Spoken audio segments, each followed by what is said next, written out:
Buonasera, buonasera, benvenuti a questo incontro conclusivo di Biennale Tecnologia 2024. Sono Juan Carlos De Martin, docente in questo Ateneo, curatore insieme a Luca De Biase di Biennale Tecnologia. Vi ringrazio con tutto il cuore di essere qui presenti nella nostra aula magna. Sono stati giorni molto intensi, abbiamo cominciato mercoledì sera con una festa inedita, era una delle novità di questa edizione, che ha portato qualche migliaio di giovani qua nei nostri cortili, nelle nostre aule, e poi abbiamo continuato con giovedì, venerdì, sabato e appunto oggi, e siamo arrivati quindi alla conclusione.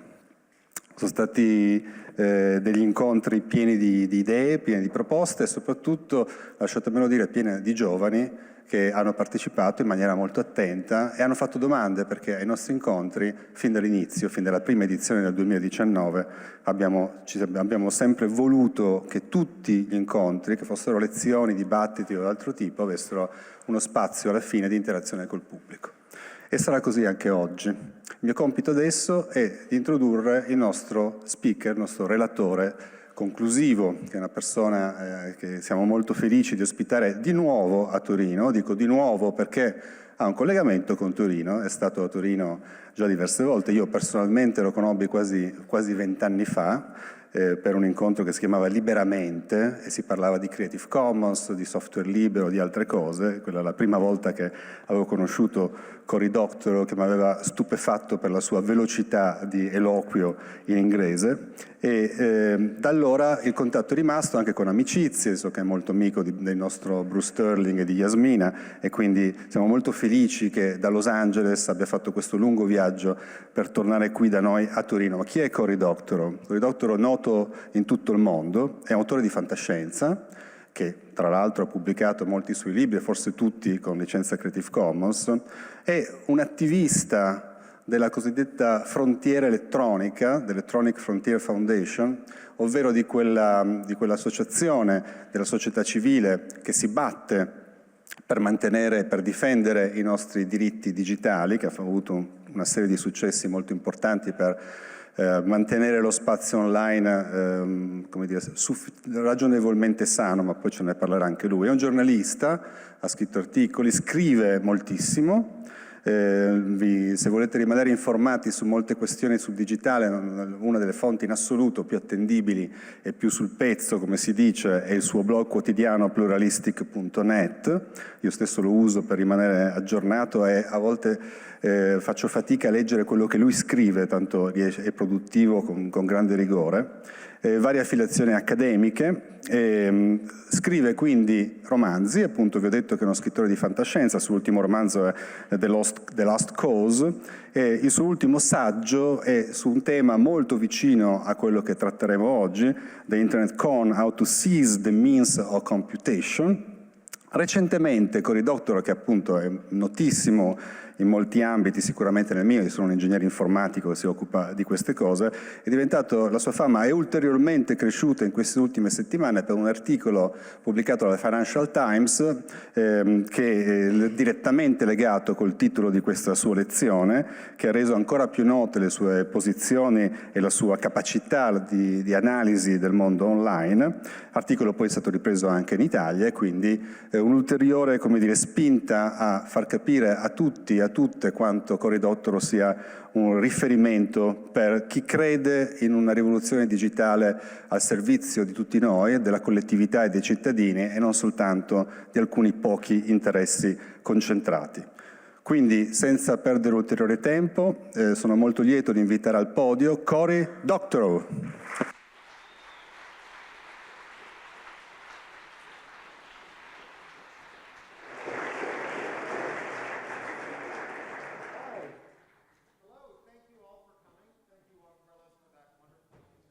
And thank you especially to my translator, and my apologies.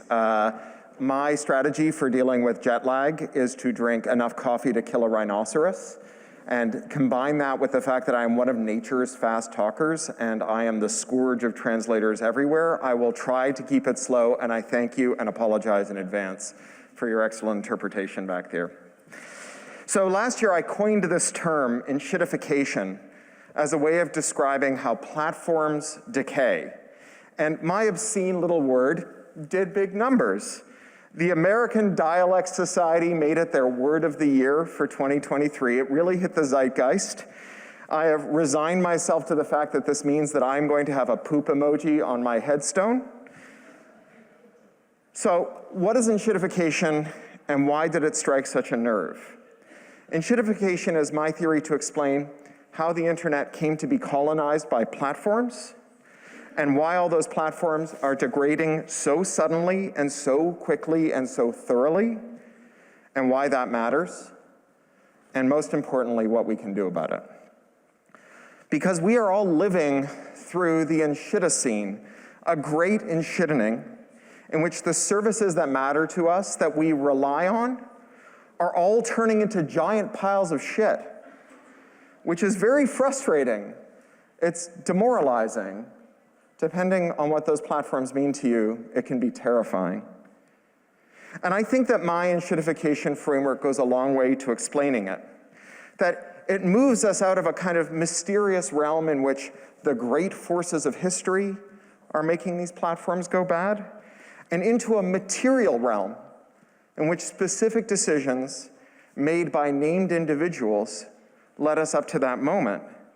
Because after all, those are decisions that we can reverse, and those are named individuals whose home addresses we can learn, and we can also estimate with a great deal of accuracy what size pitchfork they take. So let's break down the enshittification plague. I'm going to talk about its symptoms. What do we see around us when enshittification is upon us? I'm going to talk about the underlying mechanism. What's happening within a platform when it becomes enshittified? I'm going to talk about its epidemiology. Why is everything becoming enshittified right now? And then I'm going to talk about the treatment. So we'll start with the symptoms, what a doctor would call the natural history of enshittification. When a company contracts enshittification, it undergoes a three-stage process of degradation. In the first stage, it's good to its users. Then, as those users become locked in, it abuses those users to make life better for its business customers. And as those business customers become locked in, it withdraws all the value from both users and business customers, leaving behind just enough residue that we all stay locked to it, and gives all of that value to its shareholders, and then it turns into a giant pile of shit. So let's do a case study, and the best case study for this is, of course, Facebook. Facebook, after all, was always destined to be enshittified. It's a company that was founded so that Mark Zuckerberg and his creepy friends could non-consensually rate the fuckability of their fellow Harvard undergraduates, and it only got worse after that. So when Facebook started off, you had to be an American university student to use it. You needed an email address that ended in .edu. But in 2006, Facebook opened up to the general public, and it made a simple pitch to them. It said, yes, I know you all use MySpace, and MySpace is where your friends are, but has it occurred to you that MySpace is owned by an evil, crapulent, senescent Australian billionaire named Rupert Murdoch, who spies on you with every hour that God sends? We have a very simple value proposition for you over here at Facebook. Come to Facebook, and we will never, ever spy on you. All you need to do is tell us who on the platform matters to you. Follow those people, articulate your social graph, and we will take everything that they post for their followers to see and show it to you. So that was stage one. Facebook had this surplus. It had cash from its investors, and it allocated that surplus to those end users. And those end users, they locked themselves into Facebook. So Facebook, like most tech businesses, it has this thing that economists call network effects on its side. A product has network effects if it gets better when more people use it. So you joined Facebook because there were people there you wanted to talk to. And then once you joined Facebook, other people joined because they wanted to talk to you. And every user who joined Facebook made it more attractive. But Facebook doesn't just have network effects on its side. It also enjoyed another thing that economists talk about, though I think not enough, which is high switching costs. Switching costs are everything that you have to give up if you leave a product or service, if you quit Facebook. Quitting Facebook meant leaving behind all the friends there that weren't ready to quit with you. Now, in theory, you and all your friends could have all left and gone somewhere else. But in practice, it's really hard to get a lot of people to do the same thing at the same time. Economists call this the collective action problem. So maybe you're in a group chat with 6 friends. You can barely agree where to go for a drink on Friday night after work. When there's 200 of you on Facebook, and some of you are there because you have the same rare disease, and some of you are there because that's how the parents of your child's football team organize the carpool, and some of you are there because that's where your customers are, and some of you are there because you left your home country and it's how you stay in touch with your friends. It's almost impossible to get everyone to go. So Facebook's users took each other hostage, and that kept them glued to the platform. And Facebook exploited that hostage situation to withdraw some of the surplus from those end users and give it to their business customers. So to advertisers, Facebook said, do you remember when we told these fools that we weren't going to spy on them? That was a lie. We spy on them from asshole to appetite, and all we require of you is that you give us a very small amount of money, and we will target ads with incredible precision to exactly the users you want to reach. And because we're such wonderful and generous people, we have an entire building full of engineers who will do nothing but fight ad fraud. So if you give us $1 to show an ad to a specific user, that user is going to see those ads. And then Facebook went to the publishers. And they said, hey, do you remember when we told these idiots that we were only going to show them the things they asked to see? That was a lie too. All we ask of you is that you take a little bit of text from your own website where you have a way of making money, and you put that text on Facebook as an excerpt, and you add a link to your own website. And then we are going to take that text and non-consensually cram it into the eyeballs of people who never asked to see it. Some of those people will click that link and you can make money off of them. It's a free traffic funnel because we're so generous. So the advertisers and the publishers became dependent on Facebook's users who were locked in because of each other. And now everyone was hostage. And Facebook withdrew the surplus from everyone, not just from end users whose feeds dwindled to a homeopathic residue of things that they asked to see, creating a void that could be filled with things that people would pay to show them, but also for advertisers who found that the fidelity and reliability of ad targeting went down, even as the price of advertising went up. And for publishers, they found that it was no longer sufficient to put a short excerpt on Facebook to get it recommended or even shown to their subscribers. The excerpt had to get longer and longer and longer, more and more substitutive of a visit to their own webpage, until they became a commodity supplier to Facebook.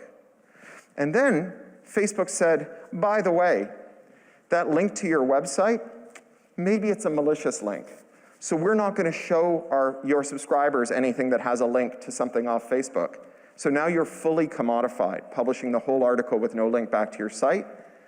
And the only way to make money is with that corrupt advertising market. And so those groups, they weren't happy about it. They complained. But Facebook graduated from the most important business school in America, the Darth Vader MBA. And if you graduate with a Darth Vader MBA, you know what to say when someone complains to you. You say, I have altered the deal. Pray I don't alter it further. Now Facebook is in the most dangerous phase of enshittification. It wants to withdraw all available surplus, leave just enough behind to keep everyone stuck to the platform, but make sure that every extractable cent is returned to its shareholders.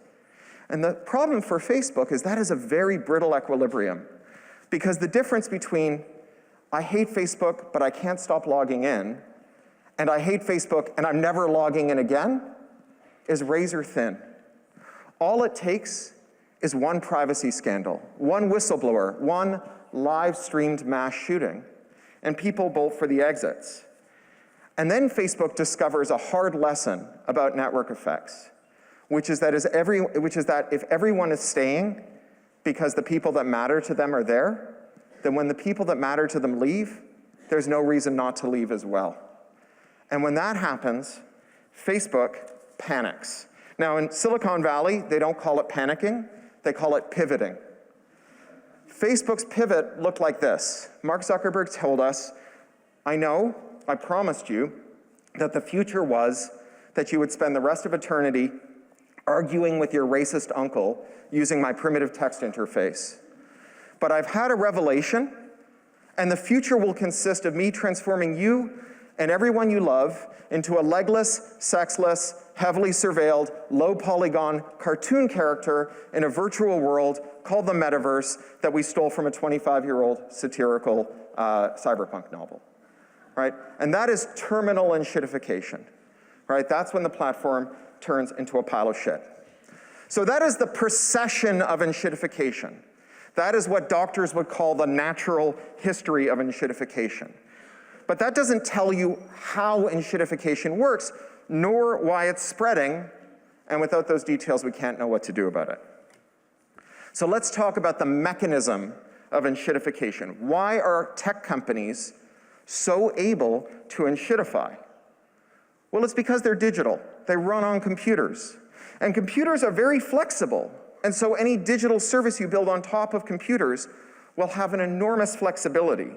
After all, the only computer we know how to make is the Turing-complete universal von Neumann machine, which is a lot of computer science jargon that means that every computer can run every valid program. And that means that platforms that are built on digital substrates can exploit the flexibility of digital to alter the logic of their business rules from moment to moment and for every user. They can twiddle the knobs on the back end to alter the payout for different parties in the system. Think of how Uber prices the labor of its drivers. Every Uber driver is offered a different rate for every ride, based on, and this is something that Veena Dubal, the scholar, calls algorithmic wage discrimination. For drivers who are more selective about which rides they're willing to take, Uber offers more per kilometer and more per minute.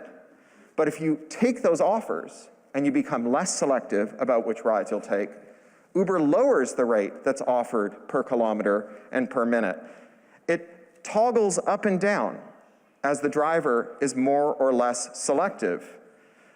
It plays you like a fisherman with a fish on a rod, waiting for you to become inattentive and exhausted, to start accepting a lower baseline wage, to take more Uber rides, which means that you do less of whatever else it was you were doing in order to pay your bills, which means you become more dependent on Uber, and then your wage monotonically ratchets down to a sub-living wage.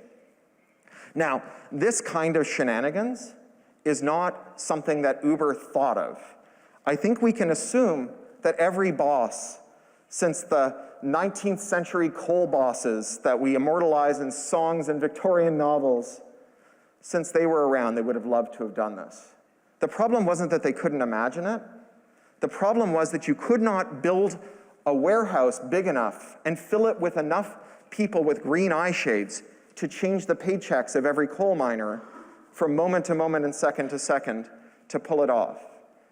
The difference between a digital boss and an analog boss is not that they're more wicked or more smart or more imaginative. It's that they have a computer and so that they can do things that are faster. If you've ever seen the shell game done, where the magician hides a pea under 3 shells, the faster it goes, the harder it is to find the pea. The shell game is not a sophisticated trick, it's just a fast trick. And in every shell game, the quickness of the hand deceives the eye. And computers give bosses very fast hands. So think of those publishers that Facebook was trying to entice into becoming commodity suppliers to Facebook. It too would toggle up or down the reach of a post that a publisher made to Facebook based on how selective that publisher was being. If a publisher withdrew from Facebook because Facebook was demanding too much of it, Facebook's algorithm could reach into the archive of the posts that publisher had made and show it to tens of millions of people. And then the publisher says, well, I thought Facebook wasn't a good home for our content, but clearly it's doing very well. I'll go back to it. The flexibility of digital, the proliferation of knobs and levers on the back end that these platform owners can move whenever they feel like it, that is the underlying mechanism of enshittification. This acts as a series of pumps that very quickly can move value from end users to business customers, from business customers to end users, from both to shareholders. That is how the enshittification disease works. All right, what about the epidemiology? Why is everything enshittifying right now? What led to the enshitocene? What is it about this moment that created the great enshittening? Was it the end of the zero interest rate policies of the world's central banks? Was it the change in leadership at the tech giants? Or is it that Mercury is in retrograde? I don't think it's any of those. I mean, take zero interest rate policy. The period of free government money for large firms definitely gave them a lot of surplus that they could play shell games with. But many of these companies, especially Facebook, started enshittifying long before the end of the zero interest rate policy. And it's also true that the tech leaders, the tech companies have new leaders. A lot of the original founders stepped down, and they were replaced with sort of bloodless bean counters who are interested in maximizing returns. But it is not true that enshittification correlates with the departure of the tech leader. For example, when Google had an AI panic, which they called a pivot, the Google boys went back to Google, and Google got worse. So I don't think we can blame it on the change in leadership. And I really don't think that it's that Mercury is in retrograde, and that's because I'm a Cancer, and as everyone knows, Cancers don't believe in astrology. When a whole bunch of independent entities all change in the same way all at once, that is a sign that the environment that they operate in has changed, and that is what happened to tech. All companies have conflicting imperatives. On the one hand, they want to make money. On the other hand, to make money, they have to spend money. They have to hire and motivate competent staff. They have to make products that people want to use or buy. The more value a company permits its staff, its suppliers, and its customers to carve off, the less value it has available to give to its shareholders.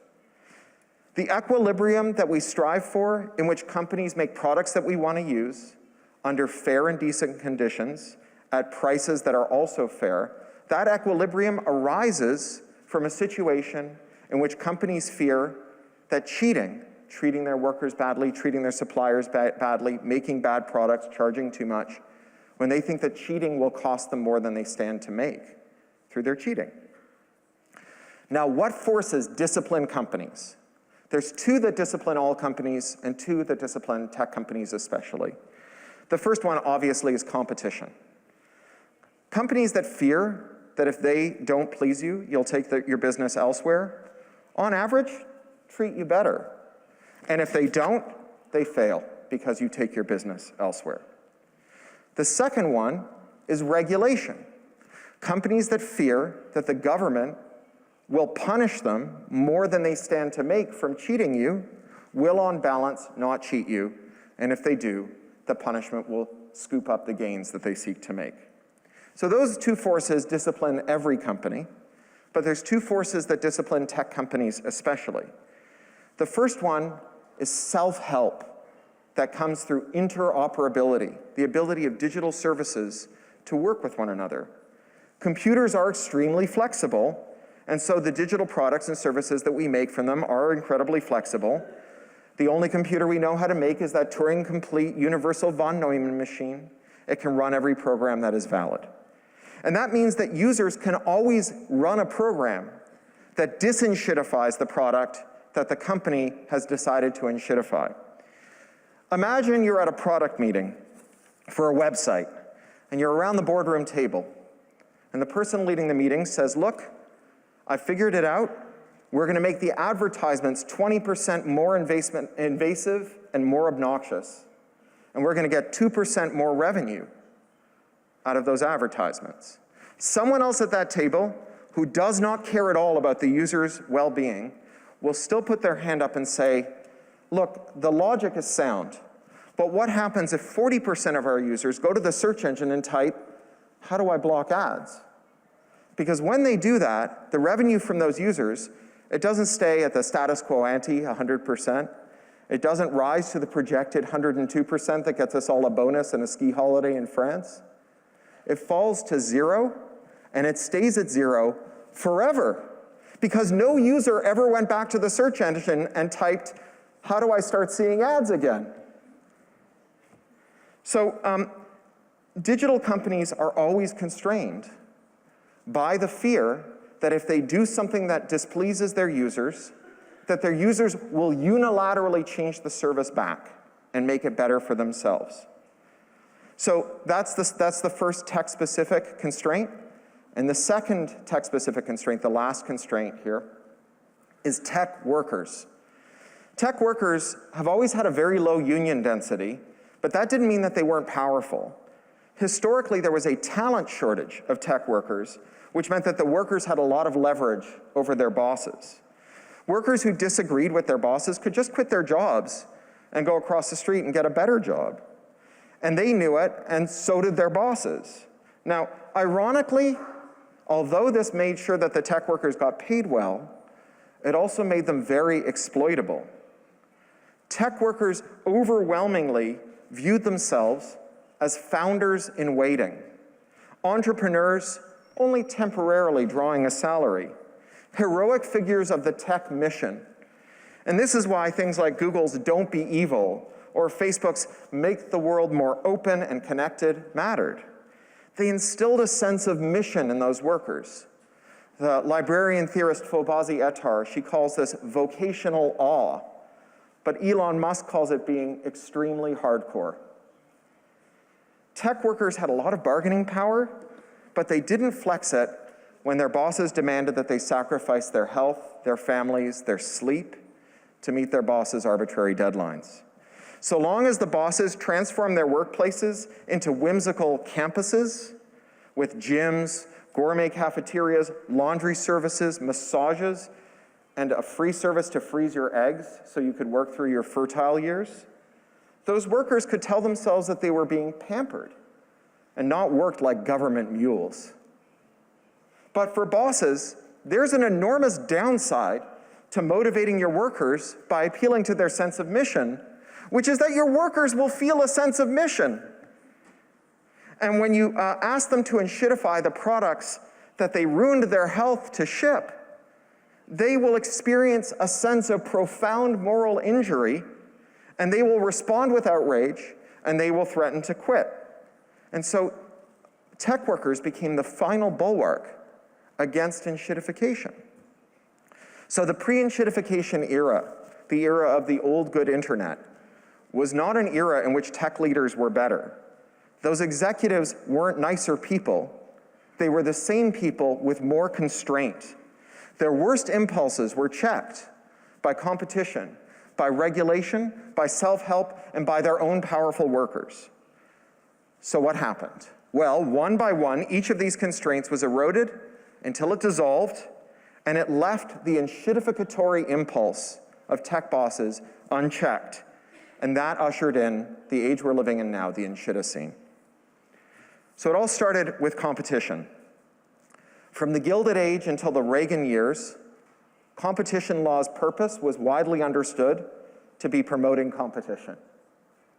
US antitrust law treated corporate power as dangerous in itself and sought to blunt it. And after the war, US technocrats came to Europe as part of the Marshall Plan and transposed American competition principles into European law as well. But starting in the neoliberal era, the era of Thatcher, Helmut Kohl, Brian Mulroney, and Ronald Reagan, competition authorities all over the world adopted a new doctrine that they called consumer welfare. Consumer welfare is the belief that monopolies are usually evidence of quality. That if you look around your city and you find that everyone shops at the same store and they buy the same products, that doesn't mean that that company is cheating. It means they're better than everyone else. And the last thing the government should do is step in to take the best store with the best products and punish it. So the world's governments stopped enforcing competition law. Enforcers ignored antitrust violations, and companies flouted antitrust law. So how did they do that? Well, one thing they did was merge with their major competitors. They absorbed smaller companies before they could grow to become major competitors. They engaged in an orgy of consolidation that produced the most inbred industries imaginable, whole sectors grown with the corporate equivalent of a Habsburg jaw. From eyeglasses to sea freight, from glass bottles to payment processing, from vitamin C to beer, most of the global economy in every sector is dominated by 5 or fewer companies. Now, some smaller companies didn't want to sell to the cartels, but the giants had free rein to flout competition law there as well, with things like predatory pricing, which is when you use the capital markets to sell goods below cost so that the new market entrant goes bankrupt. So here's an example. Before Amazon became the everything store, when it was just selling books, they went on an acquisition spree and bought other e-commerce companies that had come to dominate other verticals. And then they got to a company called diapers.com, which sold nappies. And they offered diapers.com a lot of money to become a division of Amazon. And they said, no, we want to be a standalone business. So Amazon tapped into the capital markets. They took $100 million and they set it on fire. They sold diapers below cost month after month until diapers.com went out of business. Then Amazon bought them for pennies on the dollar and shut them down. Competition has become a distant memory. The New Zealand software developer Tom Eastman says that the web has become 5 giant websites filled with screenshots of text from the other 4. And so these companies don't have to fear losing our business. The American comedian Lily Tomlin used to do these joke ads for AT&T, the American phone company, on Saturday Night Live. And she would play a telephone operator. And at the end of each of these adverts, she would turn to the camera and she would say, "We don't care. We don't have to. We're the phone company." Today's giants do not face the constraint of competition. They don't care. They don't have to. They're Google, and they bought 90% of the search market. That is the first constraint gone. And when competition goes, the second constraint, regulation, is doomed. Because an industry that consists of hundreds of small and medium-sized companies is a mob. It's a rabble. Hundreds of companies cannot agree on what to tell the European Commission or their national governments. They can't even agree on where to hold an annual meeting to discuss what they're going to tell governments and regulators. But when a sector dwindles to a bare handful of companies, 3 or 4 or 5 companies, it's not a mob anymore. It's a cartel. 5 companies or 4 or 3 or 2 or just 1, they find it easy to converge on just one message. And without wasteful competition getting rid of their profits, they have a lot of cash to spread around. Think about Facebook. Facebook hired the former Deputy UK Prime Minister Nick Clegg, and they pay him $4 million a year to sleaze around Europe, telling his former colleagues in government that Facebook is the only thing that stands between European cyberspace and the Chinese Communist Party. That's what money gets you. Tech's regulatory capture allows it to ignore the rules that constrain less concentrated sectors. They can pretend that when they violate our labor, consumer, and privacy laws, that it's fine because they did it with an app. That's why competition matters. Not just because competition makes companies work harder to keep your business and make their products better, not just because competition keeps companies from being too big to fail, but also because it keeps them from becoming too big to jail. There's plenty of things that we don't want to make better through competition, like commercial surveillance. It would be perverse to use competition to pit companies against one another to see which one can violate our privacy most efficiently. We don't want companies to be better at violating our human rights. When companies harm us, we don't want them to improve their capacity to harm us. We want to have our regulators step in and extinguish the harmful conduct. But the more concentrated a sector is, the harder it is for regulators to hold it to account. Instead, the companies that dominate the sector dominate their regulators as well, and the regulators ignore the harms that they visit upon us. So think about privacy. Google and Facebook act as though they're immune to privacy law because they violate our privacy with an app. Just like Uber says it's immune to labor law because it cheats its drivers with an app. And Amazon. Amazon violates consumer protection laws, but say it doesn't matter because they do it with an app. Amazon has a $38 billion advertising business. And I use the sarcastic inverted commas here because it's not an advertising business the way we think of advertising. What Amazon is selling for $38 billion a year is the right to priority in your search results, which means that when you search Amazon, the top results aren't the best match for your query. They're the products that paid the most to match your query, which is why on an average Amazon search, the first item is 29% more expensive than the best match for your query.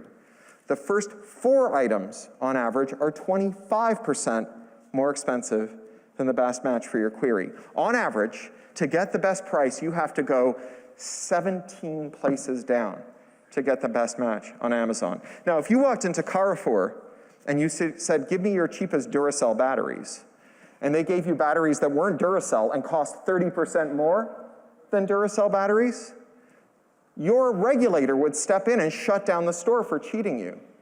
But when Amazon makes $38 billion a year doing it, they say it's not cheating because we did it with an app. Now, this is where that first tech-oriented constraint, like self-help, interoperability, this is where it would really come in handy. You know, if you don't want your privacy violated, you don't have to wait for the regulator to pass a privacy law. You can install an ad blocker. And in fact, more than half of all web users in the world have installed an ad blocker. It is the most successful, largest consumer boycott in the history of the human race. But the web is an open platform. It is a remnant of an age in which tech consisted of hundreds of companies at each other's throats, an age where they were unable to capture their regulators. Today, the web is being devoured by apps. And apps are designed for enshittification. Because regulatory capture is not just the ability to ignore the rules, it's the ability to co-opt the rules, to have governments step in to crush your competitors and to control your users. Today's tech giants, they got big by exploiting self-help measures. When Facebook was telling MySpace users that they should leave Rupert Murdoch's empire and come to Facebook because they had a better privacy policy, that's not where the pitch ended. You know, what's the point of going to Facebook if your friends aren't there? How many times are you going to read the privacy policy and think about how great it is compared to MySpace's if your friends aren't there? So what Facebook did is it gave all of those users, those refugees from MySpace, a bot. And if you put your MySpace username and password into the bot would go to MySpace several times a day. It would scrape all the messages waiting for you in your MySpace inbox. It would paste them into your Facebook inbox. And you could reply to them there and it would push them back out to MySpace. So you didn't have to choose between Facebook and your friends. You could have both. But every pirate wants to be an admiral. When Facebook, Apple, and Google were doing this adversarial interoperability, this self-help to the companies that came before them, that was progress. If you do it to them, that is piracy. If you try to make an alternative client for Facebook, they'll say you violated American laws like the Digital Millennium Copyright Act and European laws like the Copyright Directive. If you try to make an Android program that can run iPhone apps and play back the data that you buy in Apple's media stores, they will bomb you until the rubble bounces. Try to scrape all of Google, and they'll nuke you until you glow. The regulatory capture of tech is mind-boggling. Think of that law that I mentioned earlier, the Digital Millennium Copyright Act, signed in 1998 and then imported to the European Union in 2001. It is a blanket prohibition on removing any kind of encryption, that restricts access to a copyrighted work. So things like jailbreaking a phone, jailbreaking a games console, jailbreaking your printer so it can run third-party ink. And it has very stiff penalties. In the United States, the penalty is a 5-year prison sentence and a $500,000 fine for a first offense. That law has been so broadened since it was passed in the late 90s that now it can be used, a copyright law can be used to punish creators, rights holders, who give their own audiences access to the works that they paid for when it interferes with the business model of large companies. So here's an example of how that works. In 2008, Amazon bought a company called Audible. Audible was then the leading audiobook company. It is now an audiobook monopolist, 90% market share. It was an anti-competitive acquisition that should have been prohibited but wasn't because we weren't enforcing antitrust laws. Audible, with its 90% market share, has a blanket policy. Anyone who sells an audiobook on Audible is required to lock that audiobook with encryption so that it only plays in an Audible app. Now, as a supplier to Audible, that means that if I decide to leave Amazon and go somewhere else and take my audience with me, I can't give that audience a tool to unlock their audiobooks from Amazon's platform and take them to a rival company, which means that I have to make my audience choose between me and their libraries. And that's true even if I record the book, I pay the engineer for the book, I write the book. Amazon gets to step in and stop that from happening. So if I make that tool and I give it to you so you can follow me to a rival platform, I'm committing a felony punishable by a 5-year prison sentence and a $500,000 fine for a first offense. So let's talk about how stiff that penalty is, right? If you were to just download an illegal torrent of my audiobook, you would pay a lesser penalty than I would as the rights holder for letting you take the book you bought with you when you leave Amazon. If you were to go to a truck stop and find my audiobook on CD and shoplift the CD, you would pay a smaller penalty than I would as the author and creator of that book if I gave you the ability to take it off of Amazon's platform. If you were to find the truck that delivers the CDs to the truck stop and point a gun at the driver and steal the truck, you'd still probably pay a smaller penalty than I would pay for giving you the tools to take the audiobook that I created off of Amazon's platforms. So think back to that product meeting where we're talking about advertising in our website. We've decided we're not going to make the website ads 20% more obnoxious because 40% of our users might figure out how to do ad blocking.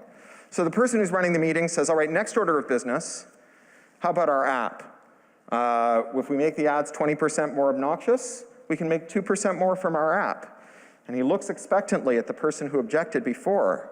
And that person doesn't object. He says, the only thing I think that's wrong with that plan is we should make them 100% more obnoxious.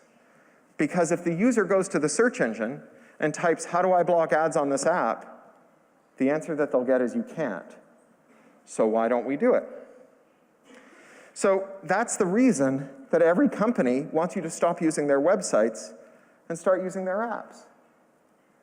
There's no reason that gig workers who are facing algorithmic wage discrimination can't all install a counter app that monitors the wage being offered by the platform from moment to moment and automatically refuses jobs until the wage crawls up to a higher rate as an easy form of collective action, except the toolsmith who built that would face liability under copyright, cybersecurity, trademark, anti-circumvention, contract, trade secrecy, non-disclosure, and non-compete rules. These are these rules that we call them IP law. Now, in tech circles, IP is sometimes a controversial term. People say that it doesn't have a precise meaning. But in business circles, IP law has a very precise meaning. IP law means any law that allows the business to reach beyond the four corners of its offices and into the lives of its competitors, its critics, and its customers, and tell them how they must relate to its products. And an app is just a synonym for any web page that you wrap with enough IP to make it a felony to add an ad blocker to it. They don't care. They don't have to. They're the mobile phone duopoly. So what happened to that fourth constraint? What happened to the powerful tech workers who stood between their bosses and enshittification? Well, for decades, their high degrees of bargaining power and their vocational law did put a ceiling on enshittification, even after the tech sector shrank to just a handful of giants, even after tech companies captured their regulators so that they could violate our consumer rights, our privacy rights, our labor rights, and say it was okay because they did it with an app. Even after they created this felony contempt of business model where using IP could stop people from modifying or protecting themselves from their products, those companies were still constrained by their workers and the sense of moral injury that those workers felt in the face of their boss's imperative to enshittify things. Workers were, for many years, our last line of defense against enshittification. But that's over now. Last year, we saw 260,000 tech layoffs. Google fired 12,000 workers just 8 months after they did an $80 billion stock buyback that would have paid those workers wages for the next 27 years. Workers are no longer a check on their boss's worst impulses. Today, the response to, sorry boss, I refuse to make this product worse, is fine, you're fired, don't forget to turn in your badge, they're expensive. In other words, we have the same executives who have the same impulses, using the same tactics to extract value from their platforms by making things worse for their end users and their business customers, but they are no longer constrained by competition, regulation, self-help, or their workforce.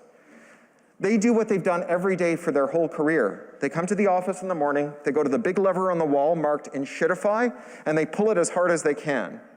But without competition, regulation, self-help, and workers pushing back, the lever goes all the way to 100. And that's why we're living through the Enshitocene. Okay, so this is a little depressing, I understand. But hear me out. We have identified the disease. We've traced its natural history. We've learned how to spot the symptoms. A company that's good to its users, then worse, then good to its business customers, then worse. We've learned where the mechanism lies, the ability of digital services to change where the value goes from moment to moment and on a user-by-user basis. We've traced its epidemiological riddle, the collapse of the constraints that once prevented enshittification from taking hold in most companies, and if a company did become enshittified, caused it to collapse instead of shambling on as a zombie that seems to last forever, long after we would prefer to have it replaced by a better company. And now that we understand the disease, we can get to work on a cure. There are 4 constraints that prevented enshittification: competition, regulation, self-help, and labor. To reverse enshittification and to guard against its reemergence, we have to restore and strengthen competition, regulation, self-help, and labor. And on competition, it's actually looking pretty good.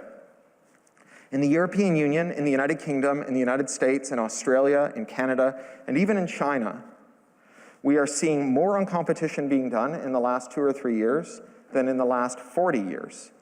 Competition authorities have woken up. They're blocking mergers. They're unwinding mergers. They're taking action on predatory pricing and other sleazy tactics. After all, they don't need new laws to do this. They have the laws. The laws have been on the books since the Marshall Plan. But Ronald Reagan and Margaret Thatcher put them into a coma. They just have to dust them off and use them again. Now, the enshittifiers are not taking this laying down.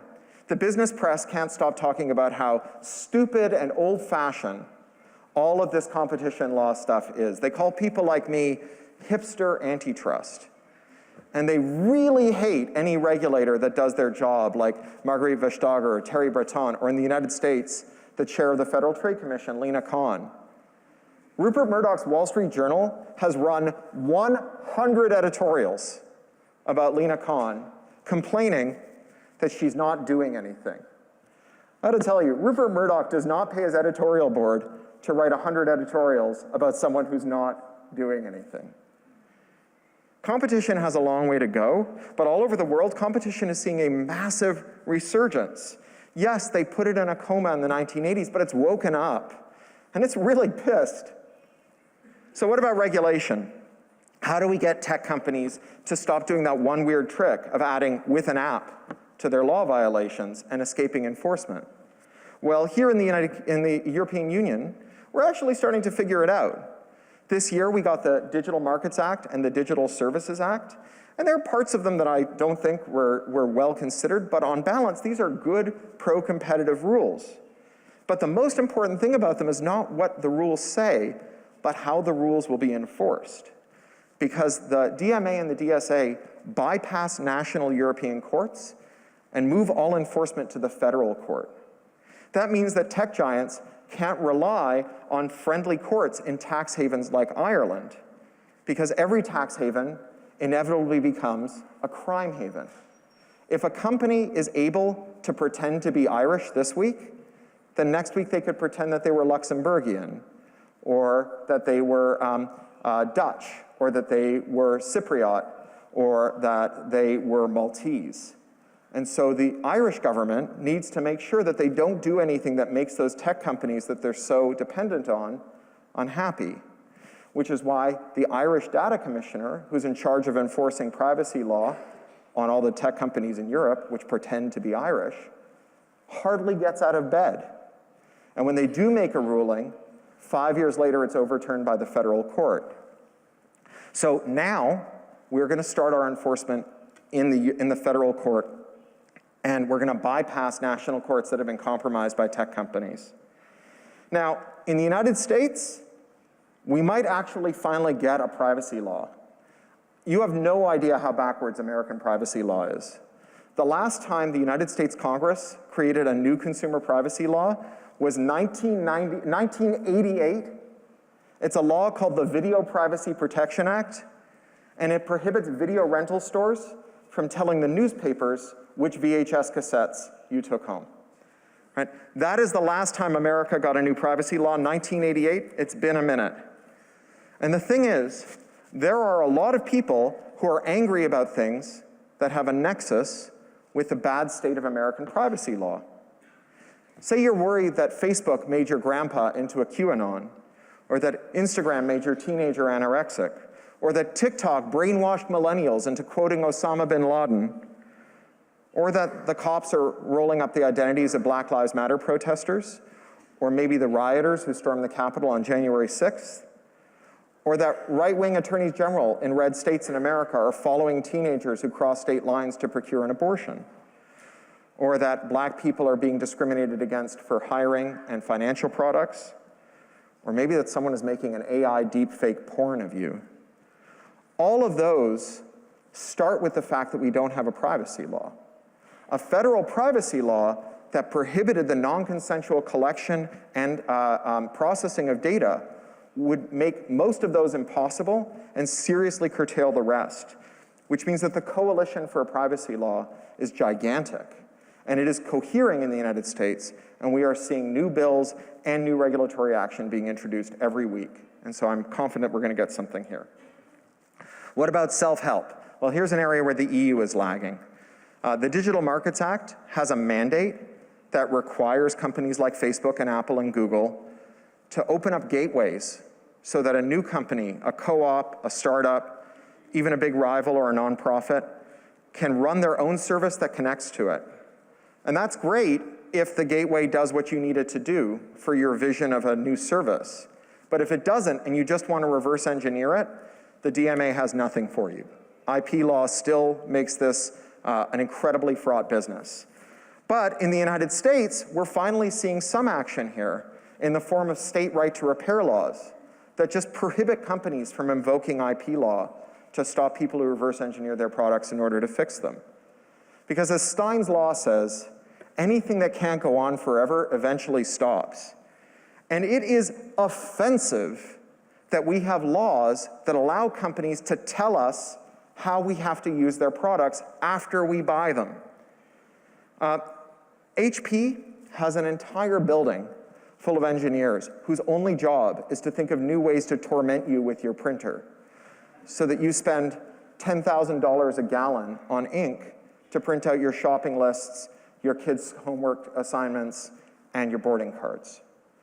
And this is grossly offensive, and the only people who like it are the people who are trying to figure out how to do this with other kinds of services, like Medtronic, the largest medical technology company in the world.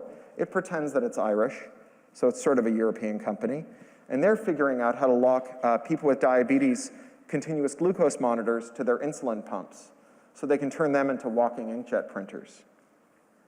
Now, finally, there's labor. There is a massive surge in tech unions all over the world, but especially in the United States, because tech workers are realizing that they are not founders in waiting. The days of free massages, facial piercings, and getting to wear a black t-shirt to work every day that says something your boss doesn't understand, those days are coming to an end.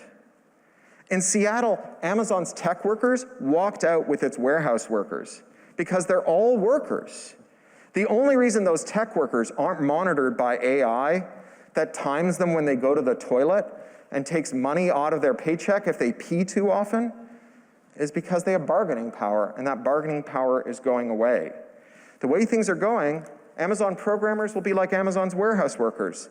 They're going to keep a bottle next to where they work so they can pee in that. You know, for a guy who builds penis-shaped rockets, Jeff Bezos really hates our kidneys. So we are seeing bold, global, muscular action on competition, on regulation, and on labor, with self-help bringing up the rear. And it's not a moment too soon, because the bad news is that enshittification is coming for everything. If a device has a networked computer in it, then the people who work it can do the Darth Vader MBA trick. I've altered the deal, pray I don't alter it further. They change the rules from moment to moment, violate the law, and say it's okay, I did it with an app. From Mercedes, renting you the accelerator pedal in your car by the month, to Internet of Things dishwashers that want you to use special expensive dish soap, enshittification is metastasizing into every corner of our world. Software didn't eat the world. Software enshittifies the world. We've been paying attention to the wrong end of the digestive tract. But there's a bright side to this, which is that if everyone is threatened by enshittification, then everyone has a stake in dis-enshittification. Just as with privacy law, the potential anti-enshittification coalition is massive and unstoppable. Okay, so cynics among you might be saying, isn't this just capitalism under a different name? Will any of this make a difference? I don't think this is just another word for capitalism. Like, I'm not going to cape for capitalism here. I'm not a true believer in markets as the best way to allocate all of our resources. If there is ever any doubt that that was the case, then capitalism's total inability to cope with the mounting climate emergency, I think, has ended all doubt. But the capitalism of 20 years ago made for a wild and woolly internet, a place where people with disfavored views could find one another, offer mutual aid, and organize. Whereas today, capitalism has produced a global digital ghost mall filled with bot shit, cryptocurrency scams, and crap gadgets from companies whose names are all consonants. The internet is not more important than the climate emergency. It's not more important than gender justice, than racial justice, than inequality, and it's certainly not more important than genocide. But the internet is the terrain on which we will fight all of those fights. Without the free, fair, and open internet, we lose those fights before they are begun. We can reverse the enshittification of the internet. We can halt the creeping enshittification of every digital device. We can build a better, enshittification-resistant nervous system fit for a digital world. Martin Luther King said, "It's true, the law can't make a man love me, but it can stop him from lynching me." And I think that's important. And it's true, the law can't force the corporate sociopaths who run these companies to conceive of you as a human being entitled to dignity and fair treatment, rather than as an ambulatory wallet that acts as a food source for the immortal colony organism that we call the limited liability company. But it can make that executive treat you as though they believed you were entitled to dignity and fair treatment, even though they don't think you deserve it. And I think that's important. Thank you.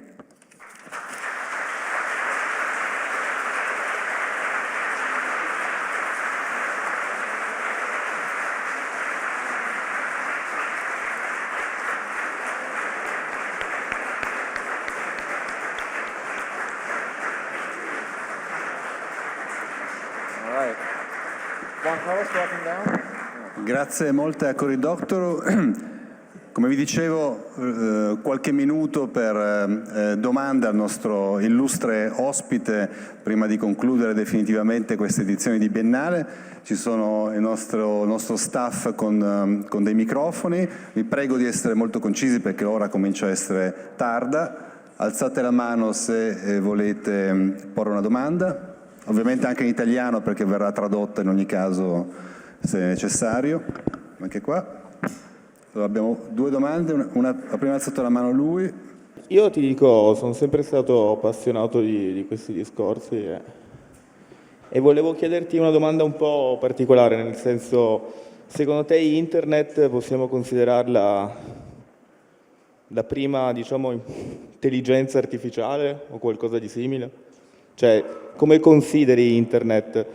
Solo una piattaforma o invece qualcosa che va a legarsi, cioè ad avere altre funzioni, quindi più a essere definito un'intelligenza artificiale, qualcosa di senziente, qualcosa che ha le sue regole, i suoi movimenti?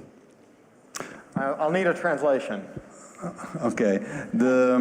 How do you consider the internet? Do you think it's a sort of overall something sentient, something of sort of an artificial intelligence, or looking at the internet overall?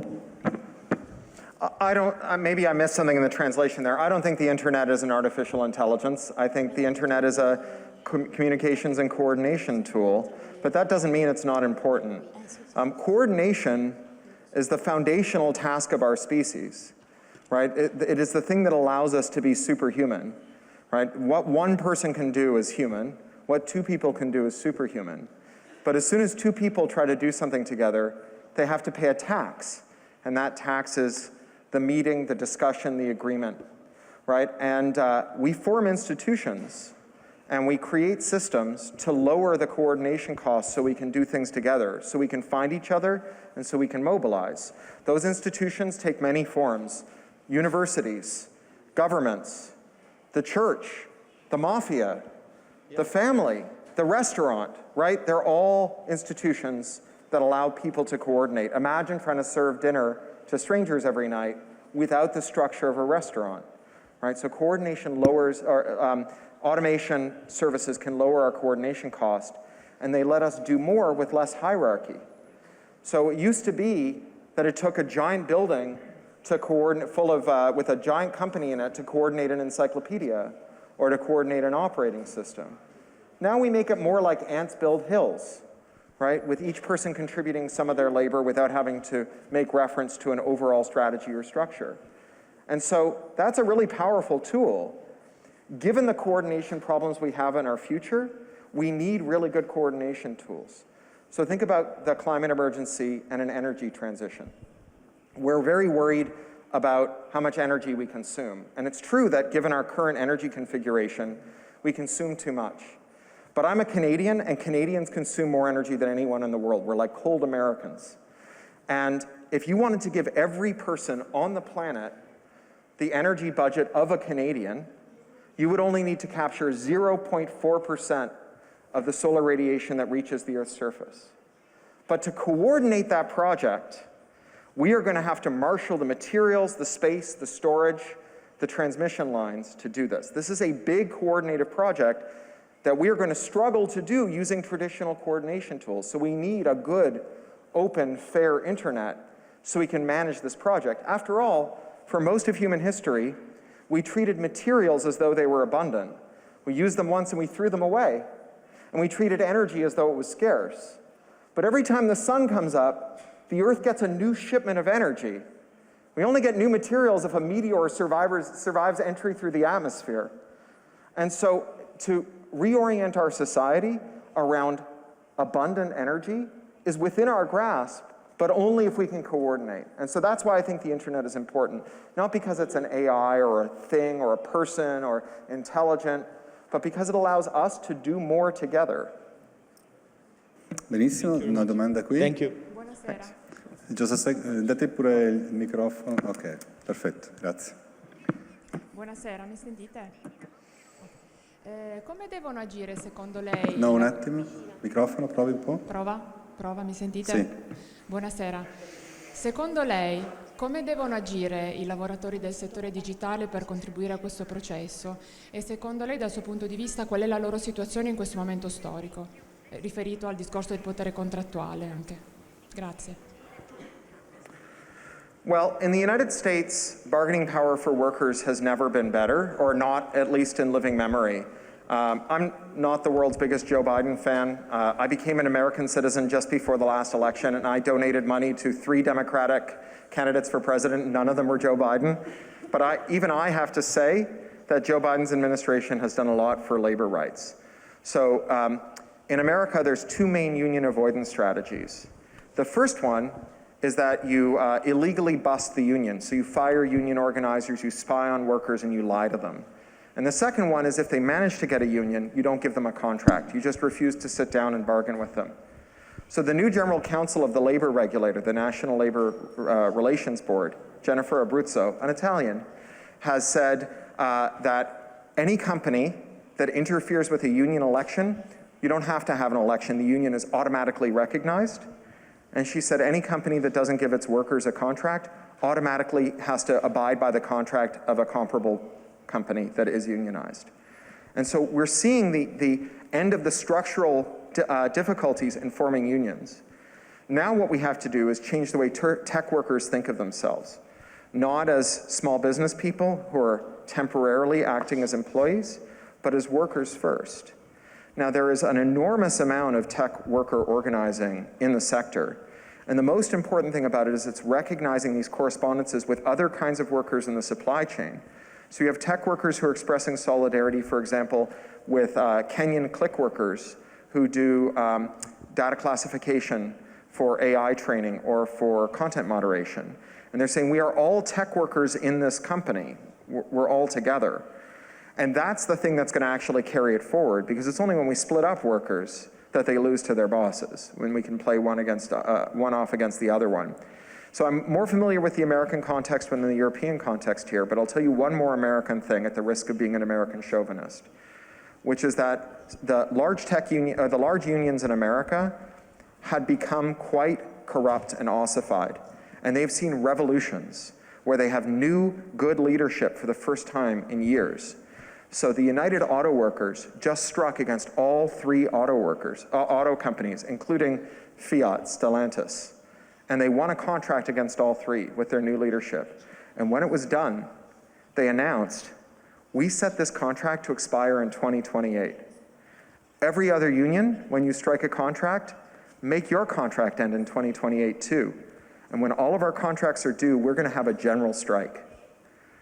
So labor is cohering in a way that, I mean, I can't tell you how weird it feels to feel good, right? After all these years of feeling terrible, I wake up every day and I feel good about this. I live in Burbank, California, just steps from Disney, Universal, and Warner. I was out on that picket line every day I was home with the writers and the actors. They kicked ass. They did so well. They held the line. They're really figuring it out. It's great, and my union, I'm in the Animators Guild because I've written some cartoons for Netflix.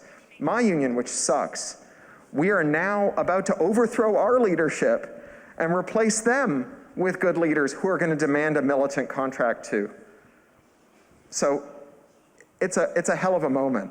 Like, I know it's hard to feel good about things in 2024 when the world is on fire, but we should find those things that are like where we have a tailwind and just like run in that direction. Let's, like every tech workplace that organizes will have other tech workplaces rooting for it, helping it, or learning from its example.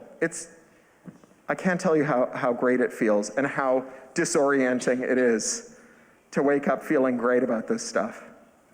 Abbiamo tutti bisogno di un po' di ottimismo. Ultima domanda, perché purtroppo il tempo è limitato. Chi? Dove? Sure. You? Okay. Can I? Okay. Cory, thank you for your insightful speech.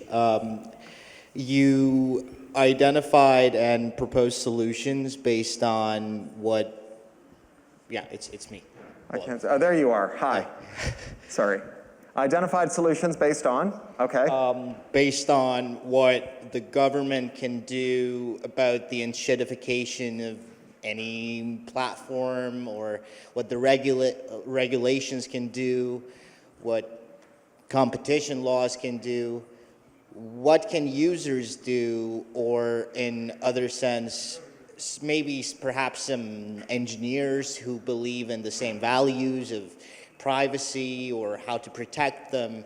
Yeah. How can they organize? Perhaps they can offer alternative solutions to this widespread, ubiquitous phenomena. Thank you. Thank you. So I don't think there's much we can do as users, per se, right? We like to think that in neoliberalism we can solve our problems by making better choices, right? If you don't like how Facebook treats you, just leave Facebook. The problem is that if you rely on Facebook because you have a rare disease and that's where the rest of your community is, or because that's where your customers are, or that's how you help your kid organize their football matches, then leaving Facebook is expensive. It costs you a lot and maybe makes you a less effective activist. What we need to do is make Facebook better and easier to leave, better and less important. And those are things we can't do as consumers, those are things we do as citizens. So technologists have built some really good alternative technologies to the platforms. There's good search tools, there's good social media platforms, there's Mastodon and the Fediverse and so on. The problem is that not that they're hard to use, but that they're hard to migrate to, right? So my grandmother was a Soviet refugee. She had been a child soldier during the siege of Leningrad, and after the war, she took my infant father, and she and my grandfather went to Frankfurt and got a refugee boat to Canada. That's where I'm from. She's the only one in her family who left the Soviet Union. Everybody else stayed behind, even though every day there has been cause to regret that decision, right? Things just get worse for them there. Why did they stay behind? Well, it's because of what my grandmother had to give up. She didn't know if her family was alive or dead for 15 years. She left everything behind, not a single photo, nothing that she had in her family, in her home in Leningrad.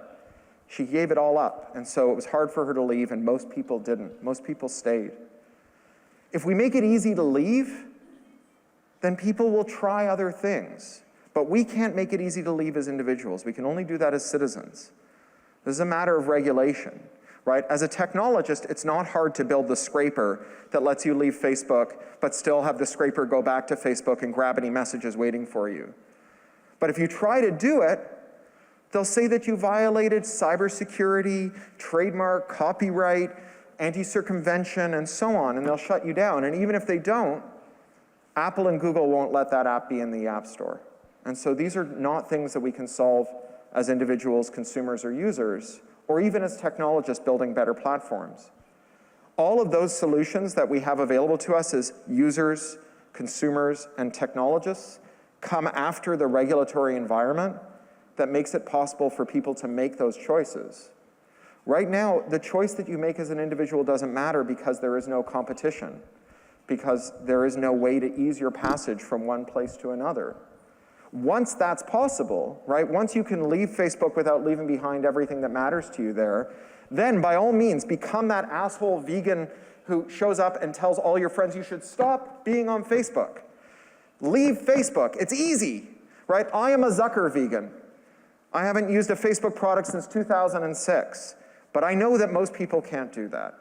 When they can do that without having to give up everything that matters, I'm going to be the world's biggest pain in the ass, nagging Zucker vegan you've ever met. I'm going to be telling people, asking me to talk to you on WhatsApp is like asking me to talk to you in the smoking area at a restaurant. You're asking me to do something bad for my health, and it's not fair. But only once it's possible to leave. So we have to focus on solving the regulatory issues. And I know that for the last 15 years, saying we should focus on solving the regulatory issues was like saying we shouldn't do anything. Because when are the regulators going to listen to us? They're listening to us, right? The Digital Markets Act and the Digital Services Act go further than any European regulation in living memory, right? They're really attacking not just the behavior of the tech platforms, but their centrality and their importance. And all of the tech giants, Google, Facebook, Microsoft, Apple, they've all announced that they're not going to follow the law. They all delivered plans to the European Commission saying, we're just going to ignore the law. And the European Commission is saying, fine, well, the penalty for that is 10% of your global revenue. And then if you continue not to abide by this, it's 20% of your global revenue.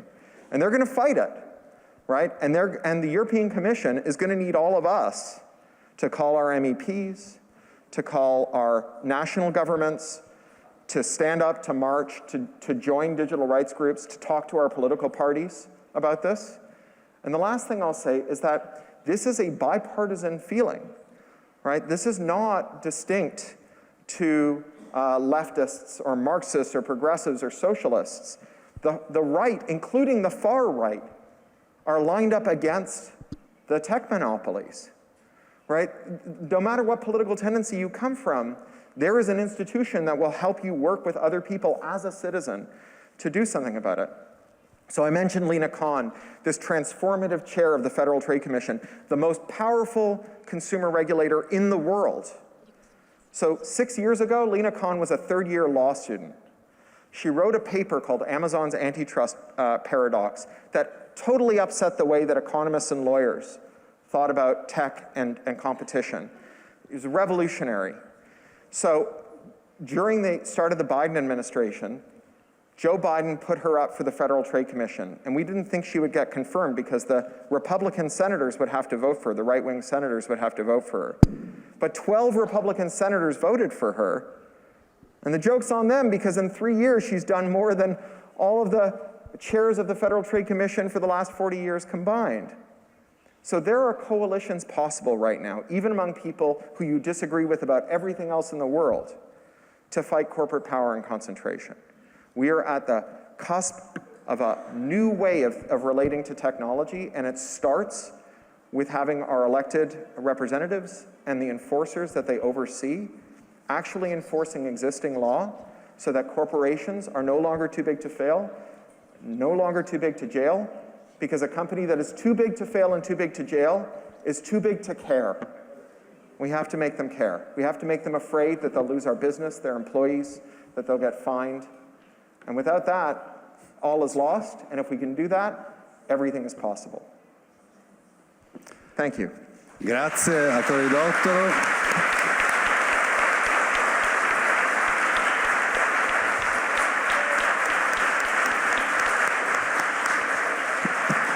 Ora, come di consueto, invito sul palco per la conclusione definitiva, la cerimonia conclusiva di Biennale Tecnologia, invito l'assessora Purchia, che non vedo, è andata, allora invito il prorettore e la professoressa Baralis, il direttore generale Vincenzo Tedesco, Angela Rotella, direttrice organizzativa. Grazie.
Sopravvissuti.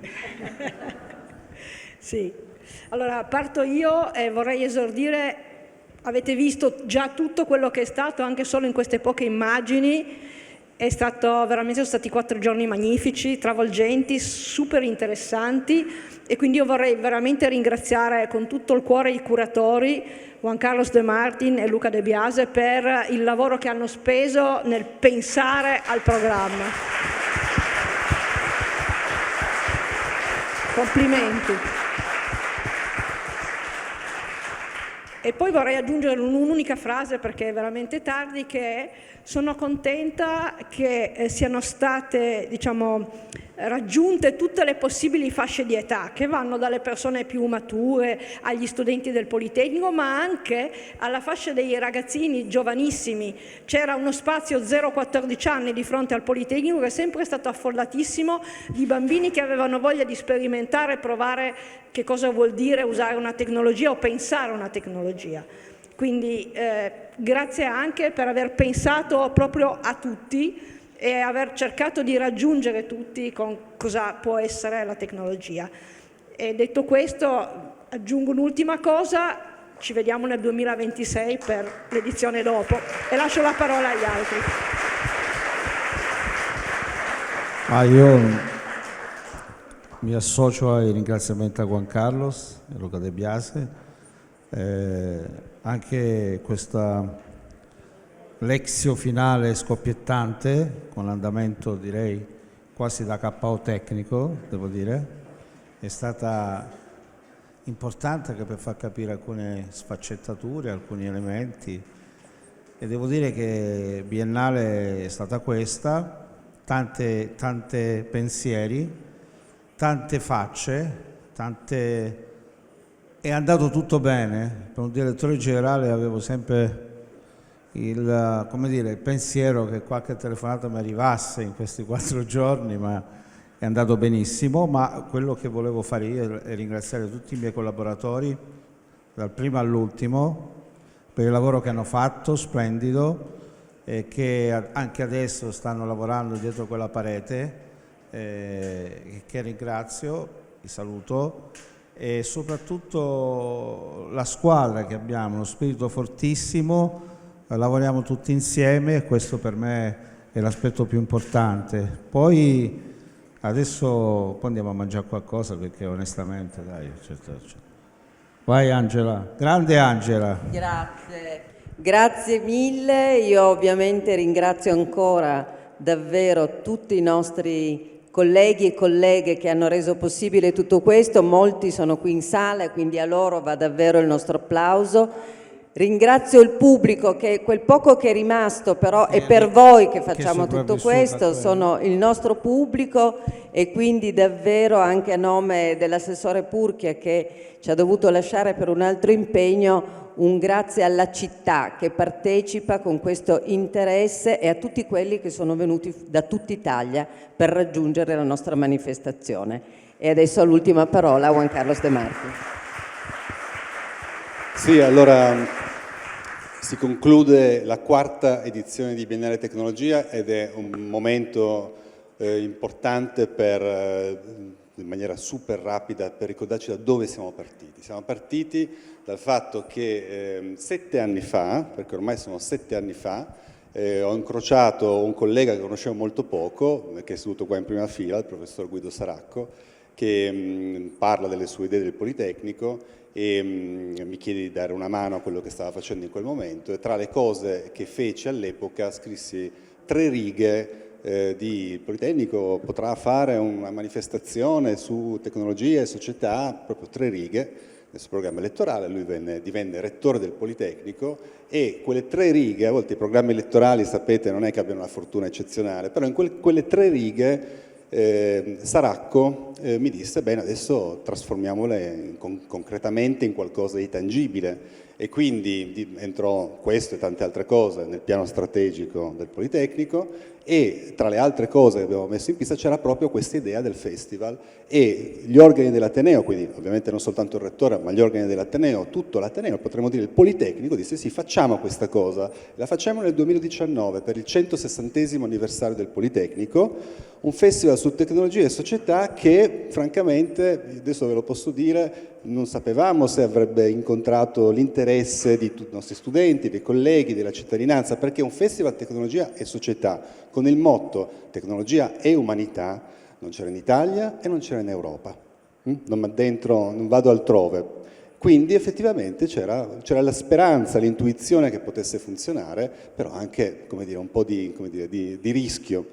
Nel 2019 il Festival della Tecnologia, quindi questa proto-biennale tecnologia, fu un successo tale che a questo punto con la città di Torino, con Biennale Democrazia, col Rettore, con gli organi, decidemmo di appunto farlo diventare un appuntamento ricorrente, biennale perché annuale sarebbe stato assolutamente, ci avrebbe schiantato tutti, ma biennale tecnologia. E quindi abbiamo fatto l'edizione del 20 subito col Covid, tutta online, abbiamo fatto l'edizione del 22 di nuovo in presenza per fortuna, e poi infine questa edizione che credo che chi è stato in quelle edizioni precedenti lo possa dire, è l'edizione che ha imparato dalle edizioni precedenti. Nel frattempo intanto era arrivata Angela con tutta la sua esperienza e ovviamente tutto lo staff già ricordato dal direttore generale, e siamo riusciti forse a fare l'edizione non soltanto più ricca, dal manualetto si capisce benissimo quanto è ricca, ma anche progressivamente la più rifinita, la meglio organizzata. E questo grazie, ripeto, alla coerenza strategica di Guido Saracco, dei nostri organi, dei nostri colleghi,